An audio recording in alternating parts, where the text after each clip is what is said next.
नमस्कार श्रोते हो, आपण पाहत आहोत सर्व राशींचे 2025 सालाचे वार्षिक भविष्य।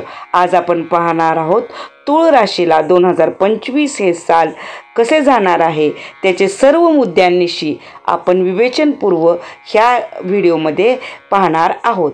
तुळ राशीसाठी 2025 हे वर्ष अनेक क्षेत्रामध्ये संधी आणि आव्हाने घेऊन येईल।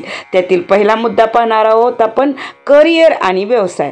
2025 मध्ये तुमच्या करिअरमध्ये चांगली प्रगती होईल। नवीन नोकरीच्या किंवा प्रमोशनच्या संधी उपलब्ध होतील। उच्च अधिकाऱ्यांचे सहकार्य मिळेल, मात्र निर्णय घेताना संयमाने विचार करा।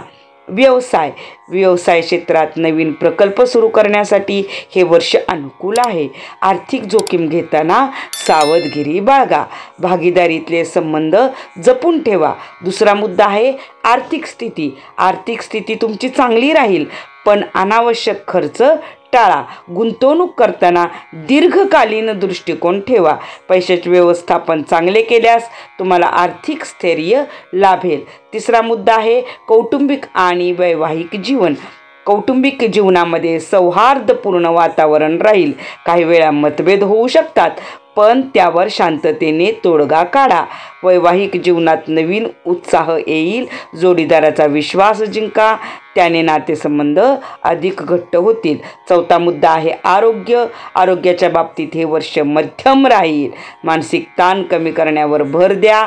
योग, ध्यान आणि नियमित व्यायाम करणे फायदेशीर ठरेल। जुन्या आजारांच्याकडे दुर्लक्ष करू नका आणि आवश्यक ती वैद्यकीय मदत वेळेवर घ्या। पाचवा मुद्दा आहे प्रेमसंबंधामध्ये परस्पर विश्वास महत्त्वाचा आहे। जोडीदाराशी वेळ घालवा आणि त्यांचे मन जाणून घ्या। नव्या प्रेमसंबंधांना सुरुवात होण्याची शक्यता आहे, पण निर्णय घेताना घाई करू नका। सहावा मुद्दा आहे महिलांसाठी आगामी वर्ष। तुळ राशीच्या महिलांसाठी 2025 हे वर्ष स्वावलंबन आणि आत्मनिर्भरतेचे असेल। करिअरमध्ये चांगल्या संधी मिळतील। कौटुंबिक जबाबदाऱ्या सांभाळताना स्वतःच्या आरोग्याकडे दुर्लक्ष करू नका। सातवा मुद्दा आहे शिक्षण आणि स्पर्धा परीक्षा। विद्यार्थ्यांसाठी हे वर्ष मेहनतीचे असेल। अभ्यासावर लक्ष केंद्रित ठेवा। स्पर्धा परीक्षेत यश मिळण्याची शक्यता आहे, पण त्यासाठी योग्य नियोजन आणि मेहनत आवश्यक आहे। आठवा मुद्दा आहे तुळ राशीच्या लोकांनी वर्षभर काय करायची काळजी। आपले मानसिक स्वास्थ्य तुम्ही जपले पाहिजे। मोठे आर्थिक निर्णय घेताना काळजीपूर्वक विचार करा। नकारात्मक लोक आणि नकारात्मक परिस्थितीपासून दूर राहा। नववा उपाय आणि सल्ला। तुम्ही कोणती उपासना करायची? शुक्र ग्रहाचे बल वाढवण्यासाठी शुक्रवारी देवी लक्ष्मीची पूजा करा। नियमितपणे दान करा आणि गरजू व्यक्तींना मदत करा। शांतता आणि सकारात्मकतेसाठी ध्यानधारणा करा। तुळ राशीच्या लोकांनी 2025 मध्ये काय करू नये? कोणत्याही गोष्टीत घाई करून निर्णय घेऊ नका। भावनेच्या आहारी जाऊन आर्थिक गुंतवणूक करू नका।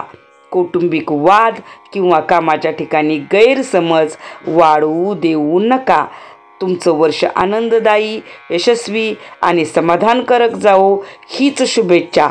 अशाच पद्धतीचे सर्व राशींचे वार्षिक भविष्याचे व्हिडिओ पाहण्यासाठी, जीवनात येणाऱ्या अडीअडचणीवरील उपाय व तोडगे ऐकण्यासाठी माझ्या व्यंकटेश ज्योतिष या चॅनेलला जरूर सबस्क्राईब करा, शेअर करा। धन्यवाद।